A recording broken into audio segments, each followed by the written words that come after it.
مجھے اقرار ہے کہ میں نے خود طلاق لی۔ مجھے یہ بھی اقرار ہے کہ طلاق لینا عورت کے لیے کوئی فخر کی بات نہیں۔ میں اقرار کرتی ہوں کہ جس گھر میں میرا بیاہ ہوا وہاں مجھے کوئی تکلیف بھی نہیں تھی، بس ایک ضمیر کی خلش کے سوا۔ لیکن ضمیر کی خلش بھی کچھ کم عذاب نہیں۔ سو میں نے طلاق لے لی اور اس پر مجھے کوئی پچھتاوا، شرمندگی یا افسوس نہیں ہے۔ مطلقہ ہونے کا داغ لے کر مجھے ایسا لگا جیسے یہ داغ نہیں بلکہ تمغہ افتخار ہے۔ عیش و آرام بھری اس دنیا سے نکل کر اپنی مفلسی میں دوبارہ سما جانے سے جو راحت و سکون ملا ہے وہ جنت کی راحت سے کم نہیں ہے۔ آپ حیران نہ ہو، میں بتاتی ہوں کہ کیوں میں نے اپنے ماتھے سے سہاگ کا جھومر نوچ کر طلاق کا داغ لگانے کے لیے اتنی دعائیں مانگی تھی۔ میں غریب مگر انتہائی شریف گھرانے میں پیدا ہوئی۔ میرے والد اسکول ماسٹر تھے۔ وہ بچوں کو زیور تعلیم سے آراستہ کرنے میں روز و شب کوشاں رہتے تھے۔ ان کو نیکی، شرافت اور دیانت کا درس دیتے تھے۔ بچپن سے انہوں نے ہمیں اخلاقیات سے بھرے سبق رٹوائے تھے۔ وہ اکثر کہا کرتے تھے کہ ملاوٹ کرنے والے اور منافع خور دوست ہی ہوتے ہیں۔ یہ قوم کی صحت سے کھیلتے ہیں اور ملت کو کمزور کر دیتے ہیں۔ ان کے رزق میں حرام اور پیٹ میں آگ اور انگارے بھر جاتے ہیں۔ ان پر خدا کی لعنت ہوتی ہوگی۔ جب بچوں کے ذہنوں میں اس طرح کی باتیں راسخ ہو جائیں تو وہ بدی سے سمجھوتا کرنے سے کترانے لگتے ہیں۔ والد صاحب نے مجھے ایم اے تک تعلیم دلوائی کہ مجھے پڑھنے کا شوق تھا۔ کتنی دقتیں اٹھا کر انہوں نے مجھے اس منزل تک پہنچایا، جبکہ ہم گاؤں میں تھے اور یونیورسٹی شہر میں تھی۔ ایک پرائمری اسکول ٹیچر کی تنخواہ اس قدر قلیل ہوا کرتی تھی کہ 2 وقت کی روٹی عزت سے بمشکل پوری ہو پاتی تھی۔ ایسے حالات میں انہوں نے ہمت نہ ہاری اور میں چاہتی تھی کہ ایم اے کر کے ہائی اسکول میں ٹیچر لگ جاؤں یا قسمت یاوری کرے تو لیکچرار بن کر والد صاحب کے دل کو ٹھنڈک پہنچاؤں۔ جب حالات کا ریلا آتا ہے تو برسوں کے خوابوں کو بھی بہا لے جاتا ہے۔ ان دنوں میں نے لیکچرر شپ کی اسامی کے لیے درخواستیں دی ہوئی تھی کہ والد صاحب کی ملاقات گاؤں کے ایک امیر آدمی سے ہو گئی جس کا اپنا کاروبار تھا۔ وہ اپنے پوتے کا اسکول لیونگ سرٹیفکیٹ لینے آیا تھا۔ ابا جان سے ان کی اچھی گپ شپ ہوئی اور باتوں باتوں میں رشتوں کا ذکر چل نکلا۔ آفاق صاحب نے کہا، مجھے اپنے ڈاکٹر بیٹے کے لیے ایسی لڑکی کی تلاش ہے جو کم سے کم گریجویٹ ہو اور سادہ رہن سہن کی پروردہ ہو۔ امیری غریبی کے فرق کو میں اہمیت نہیں دیتا، لیکن جیسے ہر نوجوان کی آرزو ہوتی ہے کہ اس کی شریک حیات تعلیم یافتہ ہونے کے ساتھ نیک سیرت اور خوش شکل بھی ہو، میرے زاہد کی بھی یہی آرزو ہے۔ میری بیوی نے کافی لڑکیاں دیکھی ہیں لیکن ابھی تک کوئی ایسی لڑکی نہیں ملی جس میں یہ تمام خوبیاں یکجا ہوں۔ دراصل گاؤں میں لڑکیاں خوبصورت تو بہت ہیں مگر تعلیم بس میٹرک۔ آپ ہی انصاف کیجئے، ڈاکٹر لڑکے کے لیے لڑکی بھی اعلیٰ تعلیم یافتہ ہونی چاہیے کہ نہیں؟ شہر میں تو بہت لڑکیاں مل جائیں گی مگر ہماری بیگم کی نہ جانے کیا منطق ہے کہ وہ اس بات پر اڑی ہوئی ہیں کہ مجھے بہو گاؤں میں رہنے والے گھرانے سے ہی بہو چاہیے۔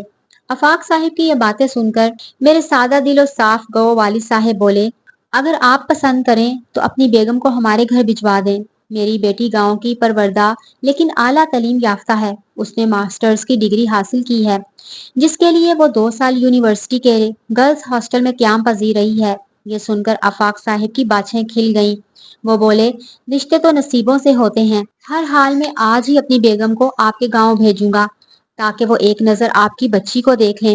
ہو سکتا ہے کہ آپ سے ہماری رشتے داری ہو جائے۔ آپ تو بہت بھلے مانس ہیں، یقیناً اولاد بھی آپ کے جیسی نیک سیرت ہوگی۔ خیر، اس طرح آفاق کی بیگم ہمارے گھر تشریف لائیں۔ مجھے تو علم نہ تھا یہ کیوں آئی ہیں۔